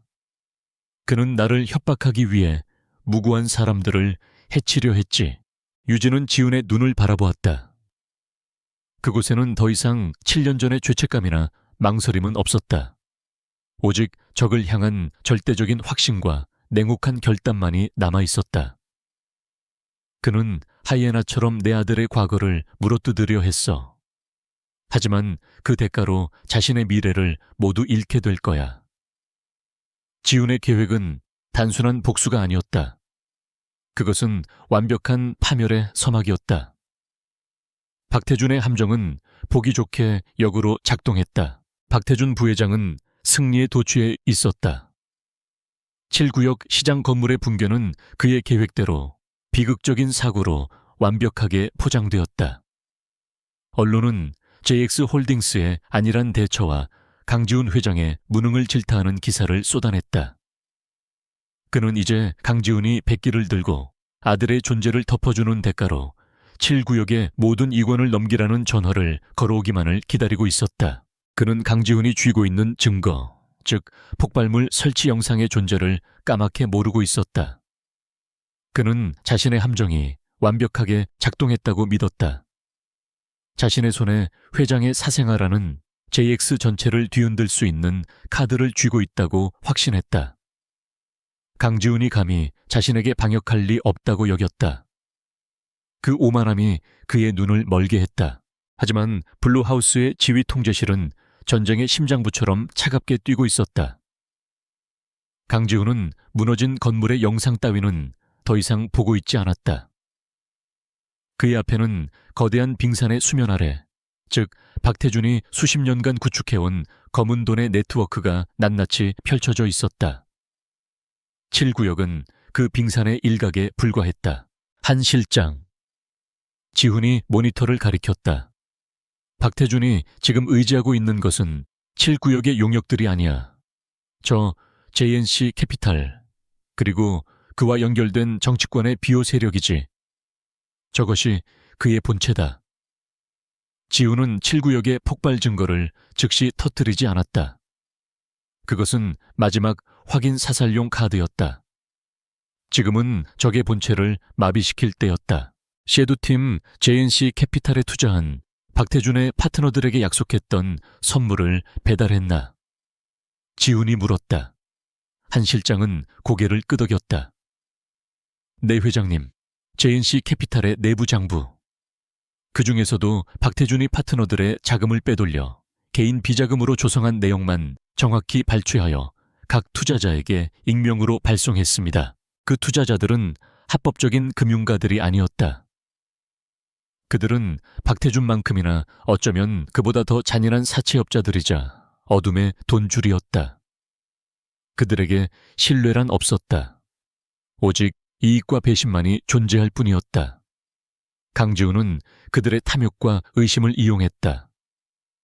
박태준이라는 공공의 적을 함께 사냥할 늑대 무리를 풀어놓은 것이다. 효과는 즉각적이었다. 박태준의 비밀 전화가 불이 나기 시작했다. 박 부회장, JNC 자금이 이상하군. 당장 내 돈부터 빼내야겠어. 7구역에서 손해본 건 그렇다 쳐도 우리 뒤통수를 쳐 당신 미쳤어. 박태준의 파트너들이 그를 압박하기 시작했다.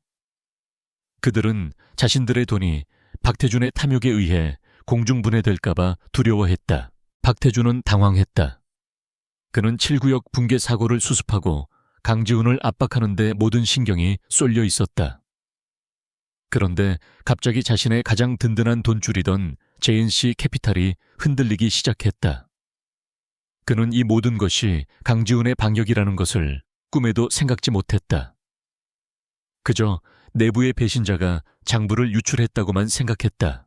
빌레오먹을 박태준은 급하게 자금을 돌려 파트너들을 달래려 했다. 하지만 그의 발목을 잡는 두 번째 올가미가 기다리고 있었다. 강지훈은 JX홀딩스 이사회에 긴급 안건을 상정했다. 7구역 안전사고 관련 JX건설 및 하청업체에 대한 전면적인 내부 감사 실시. 이것은 완벽하게 합법적이고 정당한 경영상의 조치였다. 7구역에서 그런 끔찍한 사고가 일어났으니 그룹 차원에서 리스크를 관리하는 것은 회장의 당연한 의무였다.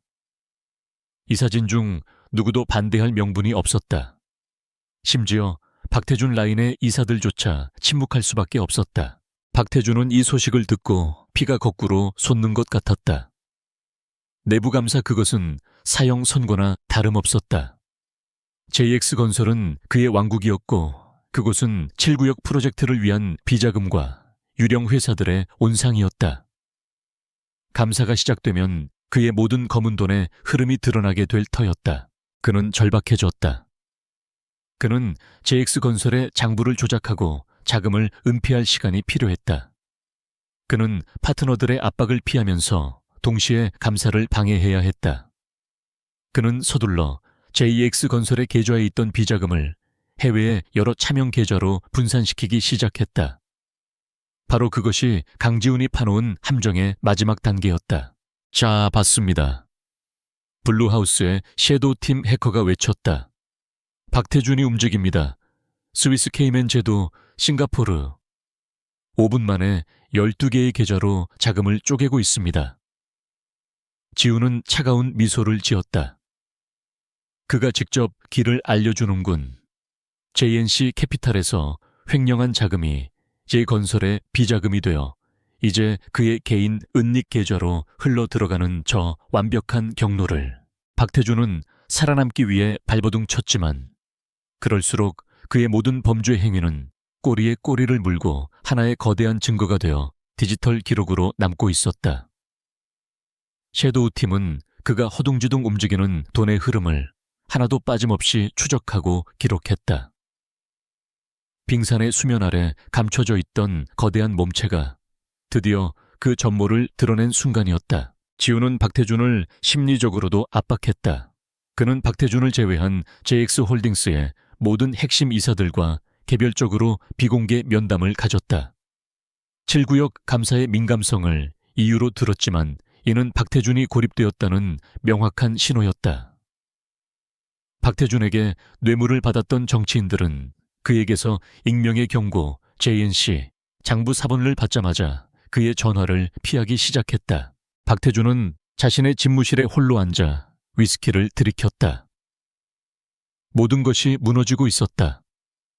돈줄은 막혔고 정치적 비호 세력은 등을 돌렸으며 회사 내에서는 감사의 칼날이 그의 목을 겨누고 있었다. 그는 자신이 강지훈의 손바닥 위에서 놀아났다는 것을 아직도 깨닫지 못했다. 그는 그저 운이 나빴다고 내부의 배신자 때문이라고 생각했다. 그의 눈이 붉게 충혈되었다. 그는 이 모든 혼란의 원인이 강지훈이라고 생각했다. 그 애송이가 감히 자신을 감사하려 들지만 않았어도, 그가 7구역에 나타나지만 않았어도 박태준은 마지막 남은 카드, 그가 유일하게 승리할 수 있다고 믿는 카드를 만지작거렸다. 서하준, 강지훈의 아들. 그래, 감사를 하든 내 돈줄을 막든 상관없어. 박태준이 광기 어린 미소를 지었다. 내 놈의 아들만 내 손에 들어오면 이 모든 건 내 것이 돼. JX도 저 7구역도 그리고 내 놈의 목숨까지도.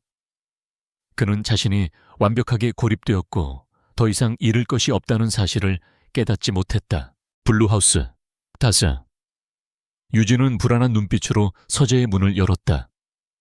지우는 여전히 수십 개의 모니터 앞에 앉아 있었다. 끝난 건가요?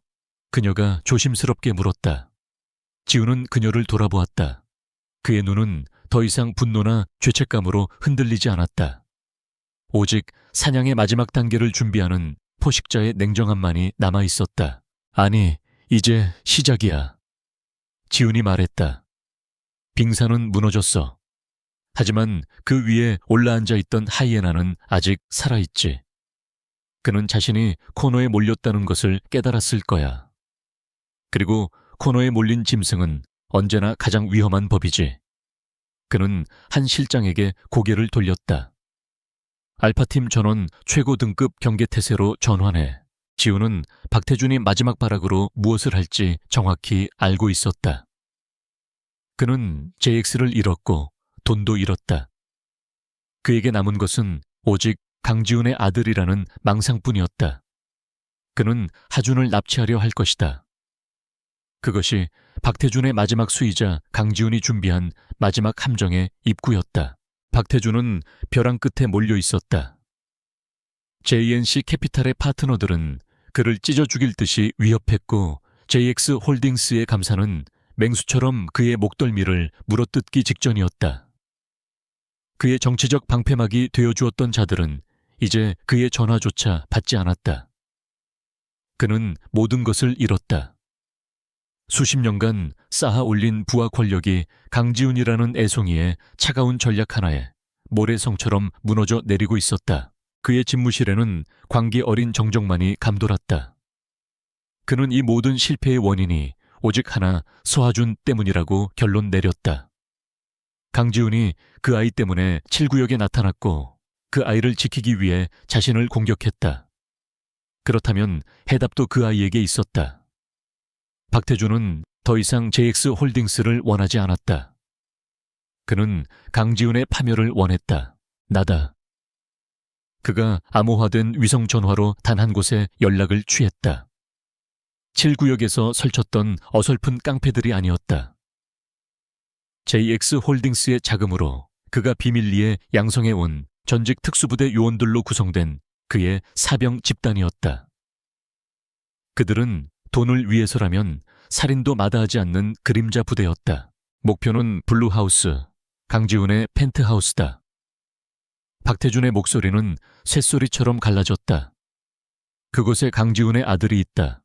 아이는 반드시 산채로 데려와. 저항하는 자는 누구든 사살해. 강지훈 본인이라도 상관없다. 그는 블루하우스를 그저 호화로운 유리 감옥일 뿐이라고 12명의 최정예 용병이면 충분히 뚫을 수 있다고 오판했다. 바로 그 시각 블루하우스의 서재. 거대한 모니터에 붉은 경고등이 전멸했다. 회장님. 한 실장의 목소리가 긴급하게 울렸다. 박태준의 그림자 부대가 움직였습니다. 위성전화 감청 완료. 목표는 이곳입니다. 12명 A급 무장. 예상 도착 시각 15분 후 서재의 공기가 얼어붙었다.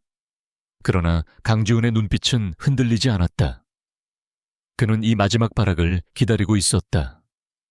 유진 씨, 그가 인터컴으로 거실에 있는 유진을 불렀다. 유진이 하준의 손을 잡고 달려왔다. 그녀의 얼굴은 공포로 하얗게 질려 있었다. 지금부터 내 말대로 해. 지훈의 목소리는 비정할 정도로 침착했다. 방탄 유리창 위로 육중한 강철 셔터가 내려오는 소리가 쿵 하고 울렸다. 펜트하우스는 외부와 완벽하게 차단되었고 모니터의 불빛과 비상등만이 어둠을 밝혔다. 한 실장, 유진 씨와 하준이를 패닉룸으로. 싫어요. 유진이 비명을 질렀다. 당신은요, 당신도 같이 가야죠. 저들이 당신을 노리고 있잖아요. 그녀는 지훈의 팔을 붙잡았다. 지훈은 그녀의 손을 부드럽지만 단호하게 떼어냈다.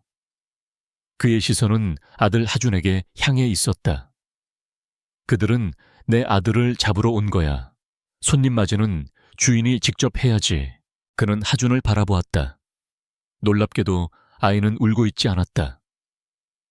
하준은 이 극도의 긴장감 속에서도 울음을 터뜨리는 대신 아버지가 내뿜는 차가운 결의를 그 분석적인 눈으로 똑바로 마주보고 있었다. 지훈이 아들의 어깨를 단단히 잡았다. 가 있어. 아빠가 곧 갈게. 하준은 그 말에 아주 작게 고개를 끄덕였다. 한 실장이 유진과 하준을 서재의 거대한 책장 뒤에 숨겨진 진짜 패닉룸으로 이끌었다. 육중한 티타늄 문이 닫히기 직전 하준은 마지막으로 아버지를 돌아보았다. 지훈은 이미 돌아서서 전투를 준비하고 있었다. 그의 손에는 JX 타워의 회장이 아닌 자신의 영역을 침범한 맹수들을 사냥할 준비를 마친 수컷의 무기가 들려 있었다. 박태준의 용병들은 프로였다. 그들은 정문을 이용하지 않았다. 최첨단 장비로 JX의 보안 시스템을 뚫고 강지훈의 전용 엘리베이터를 해킹해 펜트하우스 내부로 직접 진입했다. 띵 하는 소리와 함께 엘리베이터 문이 열렸다. 12명의 무장한 괴한들이 어두운 거실로 쏟아져 들어왔다. 뭐야, 불이 전부. 그들이 상황을 파악하기도 전에 거실의 모든 조명이 섬광탄처럼 터지며 그들의 시야를 하얗게 불태웠다. 지금이다. 한 실장의 외침과 함께 블루하우스 내부에 잠복해 있던 알파팀이 일제히 사격을 개시했다. 패닉룸으로 간다던 한 실장의 말은 적을 속이기 위한 역정보였다. 거실은 순식간에 전쟁터가 되었다. 수천만 원짜리 예술품과 가구들이 총알에 찢겨나갔다. 알파팀은 JX의 최정예 경호 인력이었지만 박태준의 용병들 역시 지옥에서 살아 돌아온 자들이었다. 총성이 귀를 찢었고 화약 냄새가 진동했다. 지훈은 서재의 통제실에서 모든 카메라를 통해 상황을 지휘했다. 알파3 좌측 침실로 2명 이동. 차단해. 그는 단순히 명령만 내리는 CEO가 아니었다. 그는 자신의 성체를 방어하는 장군이었다. 용병들은 수적 우위에도 불구하고 완벽하게 준비된 방어선에 당황했다. 하지만 그들의 리더 흉터로 가득한 얼굴의 전직 해군 특전단 출신 용병은 달랐다. 그는 교전의 혼란을 틈타 주 교전 지역을 벗어났다. 그의 목표는 단 하나 아이였다. 그는 아이가 있을 법한 가장 안쪽 방 마스터 침실을 향해 돌진했다. 그는 거침없이 방문을 걷어찼다. 방은 칠흑처럼 어두웠다. 용병이 야간 투시경을 내리려는 순간 방 안의 스탠드 조명이 찰칵하고 켜졌다. 강지훈이 그곳에 서 있었다. 비싼 수트가 아닌 몸에 딱 붙는 검은색 셔츠 차림이었다. 그는 비무장 상태처럼 보였다. 찾는 게 그 아이인가 지훈의 목소리는 두려움이라곤 찾아볼 수 없었다. 그렇다면 나부터 넘어가야 할 거다. 용병은 코웃음을 쳤다. 고작 책상 물림 CEO 하나가 감히. 용병이 단검을 뽑아들고 괴물처럼 달려들었다. 그는 한 방에 지훈의 목을 따고 아이를 찾아 나갈 생각이었다. 그러나 그의 칼날은 허공을 갈랐다. 지훈은 일반적인 CEO가 아니었다. 그는 JX를 지키기 위해, 그리고 언젠가 마주칠지 모를 이런 위협에 대비해 혹독한 근접 격투술을 연마해왔다. 폐옥 지훈이 팔꿈치가 용병의 관자놀이를 정확하게 가격했다. 용병은 고통보다 놀라움에 잠시 주춤했다. 지훈은 그 틈을 놓치지 않았다.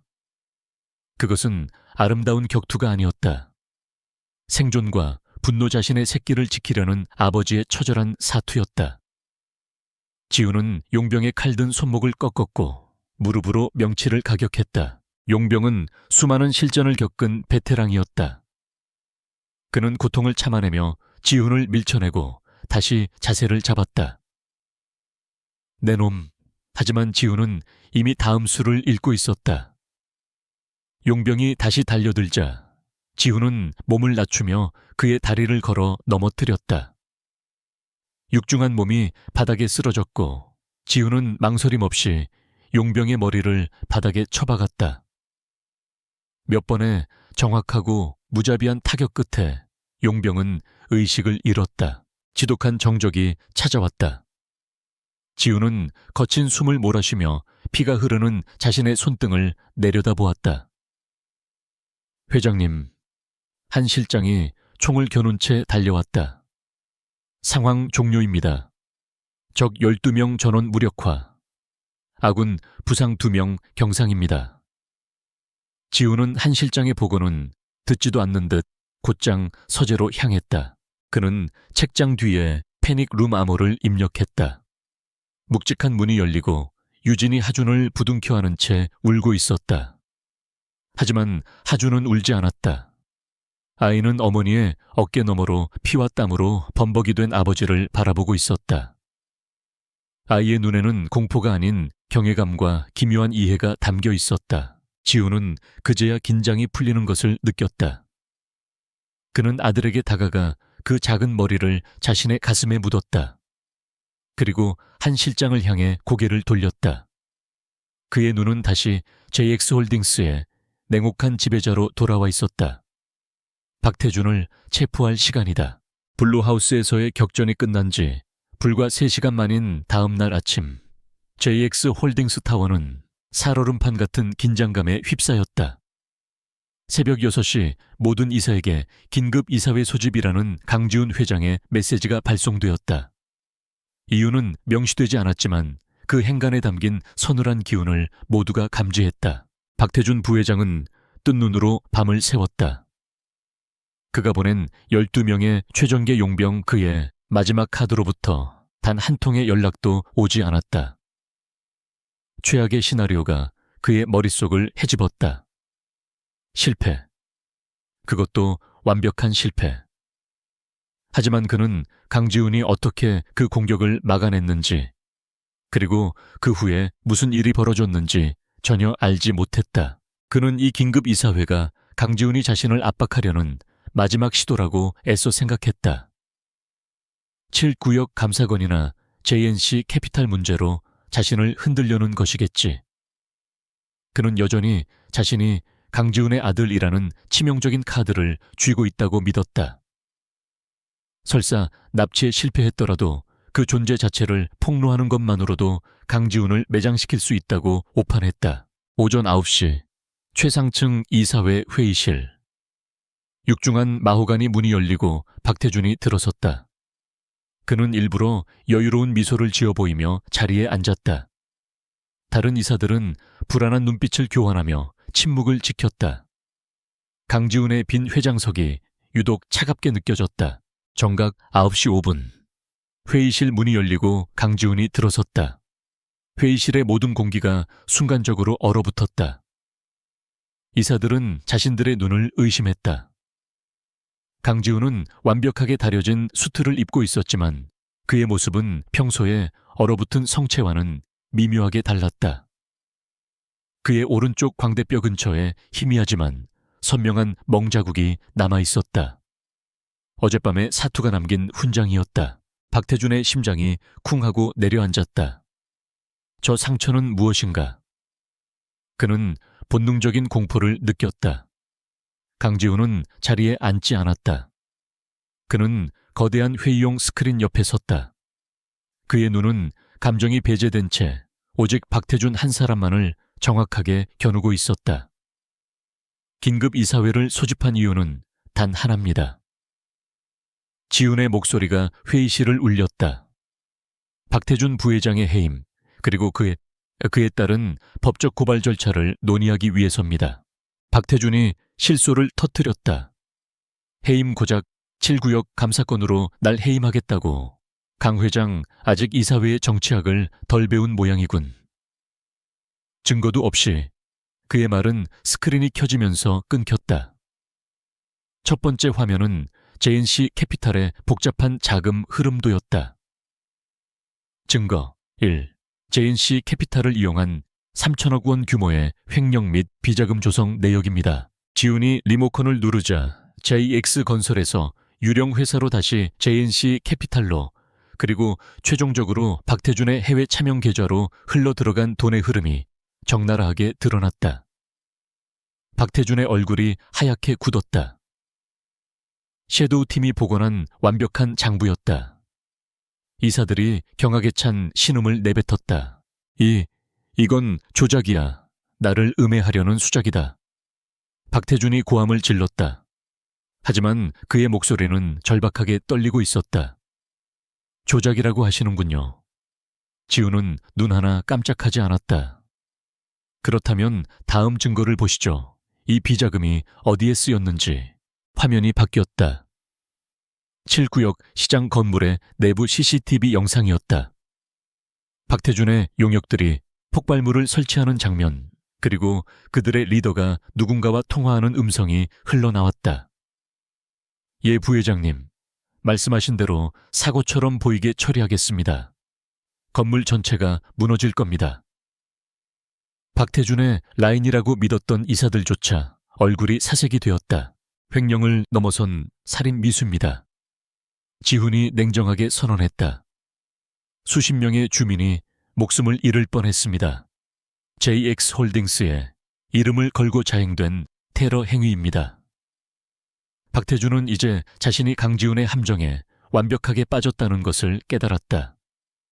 강지훈은 모든 것을 알고 있었고, 심지어 이 증거를 확보하기 위해 건물이 무너지도록 방치했을지도 모른다는 끔찍한 생각마저 들었다. 하지만 강지훈의 목소리가 한 톤 더 낮아졌다. 박 부회장의 범죄는 여기서 끝나지 않았습니다. 그는 이 모든 것이 발각될 위기에 처하자 이성을 잃고 마지막 선을 넘었습니다. 지훈은 박태준을 정면으로 응시했다.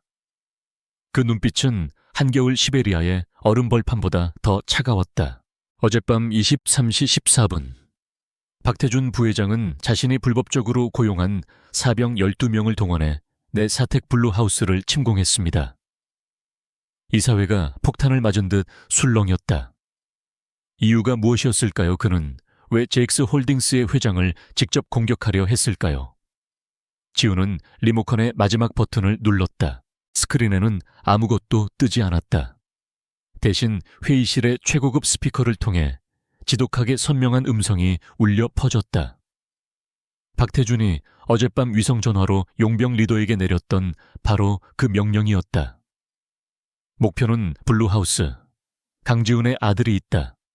아이는 반드시 산채로 데려와. 저항하는 자는 누구든 사살해. 강지훈 본인이라도 상관없다. 박태준의 입에서 공기가 새는 소리가 났다. 그는 말을 잇지 못했다. 어떻게 그 위성 전화를 어떻게 감청했단 말인가? 강지훈의 아들이라고 한 이사가 떨리는 목소리로 물었다. 이사회의 모든 시선이 지훈에게 향했다. 지훈은 처음으로 자신의 광대뼈에 난 상처를 무심하게 만졌다. 어젯밤 자신의 아들을 지키기 위해 싸웠던 흔적이었다. 그렇습니다. 박태준은 7년 전 내게서 모든 것을 빼앗으려 했던 것처럼 어젯밤에는 내 아들을 납치하려 했습니다. 그의 목소리는 조용했지만 그 안에 담긴 분노는 회의실 전체를 압도했다. 박태준, 당신은 경영권에 눈이 멀어 괴물이 되었어. 가장 연장자 이사가 소리쳤다. 박태준은 완전히 무너졌다. 그의 오만함, 그의 계산, 그의 마지막 발악까지 모든 것이 강지훈의 손바닥 위에 있었다. 그는 자신이 사냥꾼이 아니라 처음부터 끝까지 지훈의 덫 안에서 발버둥친 사냥감이었음을 깨달았다. 바로 그때였다. 이사회 회의실에 육중한 문이 소리 없이 열렸다. JX의 보안 요원들이 아니었다. 검은색 정장을 입은 날카로운 눈빛의 남자들이었다. 서울중앙지방검찰청 금융조세조사부 및 특수부 검사들이었다. 그들은 강지훈의 신호에 맞춰 정확한 타이밍에 들이닥쳤다. 검사 중 한 명이 박태준에게 다가와 차가운 목소리로 말했다. 박태준 씨, 특정경제범죄, 가중처벌 등에 관한 법률 위반 살인, 미수교사 납치교사 및 주거침입교사, 불법 무기소지 혐의로 긴급 체포합니다. 변호사를 선임할 수 있으며 박태준은 아무런 저항도 하지 못했다. 그의 눈은 초점을 잃은 채 여전히 스크린 옆에 서 있는 강지훈을 향해 있었다. 강지훈은 그를 내려다보고 있었다. 그 눈빛에는 승리감이나 만족감이 아닌 오직 더러운 것을 치워버린 듯한 차가운 경멸만이 담겨 있었다. 박태준은 그렇게 자신이 평생을 바쳐 쌓아 올린 성의 정상에서 가장 비참한 모습으로 끌려나갔다. 심판의 날은 그렇게 끝났다. 박태준이 차가운 수갑을 차고 이사회 회의실을 나간 순간 JX홀딩스의 거대한 태풍은 비로소 멎었다. 하지만 폭풍이 핥히고 간 자리는 처참했다. 강지훈은 곧바로 이사회를 재개했다. 그의 광대뼈에 남은 상처는 그가 치른 사투의 증거였고 회의실에 모인 이사들에게 그 어떤 훈계보다 강력한 경고가 되었다. 박태준 한 명을 쳐내는 것으로 끝나지 않습니다. 지훈의 목소리는 피로감이 묻어났지만 그 어느 때보다 단호했다. 그가 수십 년간 심어놓은 독초들을 모두 뽑아내야 합니다. JX홀딩스는 오늘부로 그룹 전 계열사에 대한 최고 강도의 내부 감사에 착수합니다. 그것은 선포였다. 피해 숙청의 시작이었다. 저항은 예상보다 거셌다. 박태준의 잔당들은 그룹 곳곳에 거미줄처럼 퍼져 있었다. 그들은 장부를 은폐하고 책임을 전가하며 강지훈의 개혁에 조직적으로 반발했다. 하지만 그들은 강지훈이 지난 몇 주간 겪은 일, 자신의 아들을 지키기 위해 문자 그대로 피를 흘렸다는 사실을 간과했다. 지훈은 자비가 없었다 놓았다. 그는 섀도우 팀이 확보한 방대한 데이터를 기반으로 한 치의 오차도 없이 부패의 고리들을 끊어냈다. 단순한 해고가 아니었다. 모든 불법 행위는 법의 심판대에 세워졌다. JX홀딩스는 창사 이래 가장 고통스러운 수술을 감내해야 했지만 그 과정에서 썩은 살이 도련해지고 새 살이 돋아나기 시작했다. 가장 큰 변화는 7구역에서 시작되었다. 강지훈은 박태준이 계획했던 약탈적인 재개발 프로젝트를 즉시 폐기했다. JX타워의 안락한 집무실이 아닌 붕괴된 시장 건물의 먼지 속에서 그는 7구역 주민 대표들을 만났다. 그는 JX홀딩스가 저지른 모든 위협과 폭력에 대해 회장으로서 공식적으로 머리 숙여 사과했다. 새로운 7구역 개발 계획, 7구역 상생 프로젝트가 발표되었다. 그것은 원주민들의 주거권을 최우선으로 보장하는 파격적인 안이었다. 헐값의 보상금 대신 그들은 완공될 주상복합단지의 최우선 입주권과 연구, 임대 아파트를 보장받았다. JX의 이익은 줄었지만 강지훈은 돈으로 살 수 없는 신뢰를 얻었다. 박태준의 잔당들이 모두 정리되고 JX가 안정을 되찾기까지는 꼬박 3계절이 걸렸다. 블루하우스의 육중한 강철 셔터는 더 이상 내려오지 않았다. 하지만 그곳은 요새였지 집이 될 수는 없었다. 지우는 유진과 하준을 데리고 한강이 내려다 보이는 하얀색의 햇빛이 가득 드는 진짜 집으로 이사했다. 그곳에는 경호원들의 삼엄한 경비 대신 하준이 마음껏 뛰어놀 수 있는 작은 잔디밭이 있었다. 지훈의 서재는 여전히 존재했지만 그 옆에는 유진이 그토록 원했던 작은 온실이 생겼고 하준을 위한 방은 복잡한 논리 퍼즐과 과학책들로 가득 찼다. 세 사람은 그렇게 어색한 가족이라는 이름의 첫걸음을 내디뎠다. 일상은 전투보다 훨씬 더 어려운 과제였다. 강지훈은 수조 원짜리 M&A 협상 테이블에서는 눈 하나 깜빡이지 않았지만 7살 아들과 마주 앉은 저녁 식탁에서는 무슨 말을 해야 할지 몰라 안절부절 못했다. 그는 어색하게 하준에게 최고급 드론이나 복잡한 게임기를 선물했지만 하준의 관심은 오직 아빠의 서재에 있는 오래된 기계식 시계의 작동 원리에 쏠려 있었다. 유진은 이 두 남자를 지켜보며 서서히 7년간 얼어붙었던 마음을 녹였다. 그녀는 강지훈의 서툰 아버지로서의 모습을 보았다. 그가 하준의 수학 숙제를 도와주려다 오히려 하준의 창의적인 풀이 방식에 감탄하며 진지하게 토론하는 모습을 보았다. 그는 더 이상 자신을 완벽하게 통제하는 얼어붙은 성체가 아니었다. 지우는 7년의 잃어버린 시간에 대한 죄책감을 평생 안고 가야 한다는 것을 알았다. 그는 하준이 처음 걸음마를 뗀 순간 처음 엄마라고 말한 순간을 보지 못했다. 그 시간은 에헤라는 제국을 건설한 보상으로도 결코 되돌릴 수 없는 것이었다. 그래서 그는 지금 이 순간에 최선을 다하기로 했다. 어느 주말 오후였다. 지우는 휴일임에도 불구하고 JX타워의 집무실에서 밀린 서류를 검토하고 있었다. 박태준 사태 이후 그룹의 윤리 강령을 재정비하는 중요한 작업이었다. 그때 집무실 문이 조용히 열리고 작은 머리가 삐죽 튀어나왔다. 하준이었다. 유진이 아이를 데리고 회사에 들른 것이었다. 아빠 바빠요. 하준은 이제 지훈을 아저씨가 아닌 아빠라고 불렀다. 지훈은 산더미 같은 서류에서 눈을 뗐다. 아니, 안 바빠. 그가 거짓말을 했다. 하준은 신이 나서 회장실로 들어왔다. 거대한 통유리창 너머로 서울 전경이 펼쳐졌지만 아이의 눈은 지훈의 책상 위에 놓인 JX전자의 차세대 로봇 청소기 시제품의 설계도에 고정되었다. 이거 이상해요. 하준이 작은 손가락으로 복잡한 설계도의 한 부분을 가리켰다. 먼지 흡입구의 각도가 이렇게 되면 구석에 있는 먼지는 오히려 밖으로 밀어낼 거예요. 이쪽 기어랑 이쪽 브러쉬가 서로 반대로 움직여야 해요. 아이는 이시의 최고 엔지니어들이 몇 주간 고민했던 핵심적인 설계 오류를 단번에 짚어냈다. 강지훈은 순간 숨을 멈췄다. 그는 아들이 가리킨 부분을 재검토했다. 아이의 말이 정확했다. 그는 자신도 모르게 무의식적인 버릇을 취했다. 오른쪽 검지손가락을 들어 자신의 관자놀이를 톡톡 두드렸다. 아들의 논리를 머릿속으로 시뮬레이션하는 중이었다. 그때 맞은편에 서 있던 하준 역시 똑같은 문제에 다시 집중하기 시작했다.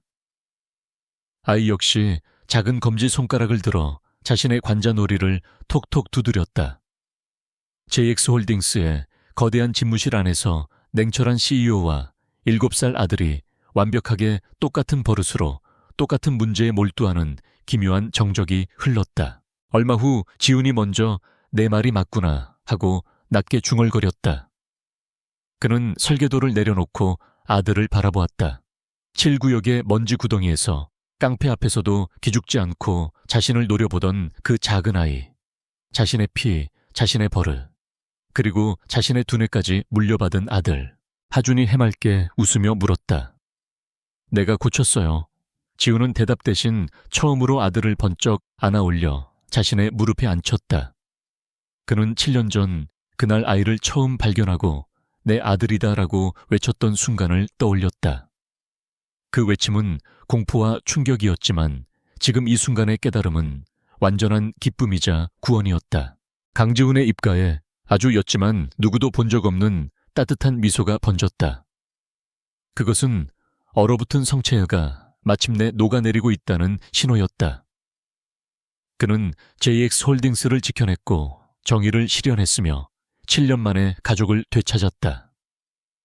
그리고 그 모든 것의 끝에서 그는 비로소 웃는 법이라는 가장 중요하고도 새로운 습관을 배우기 시작했다.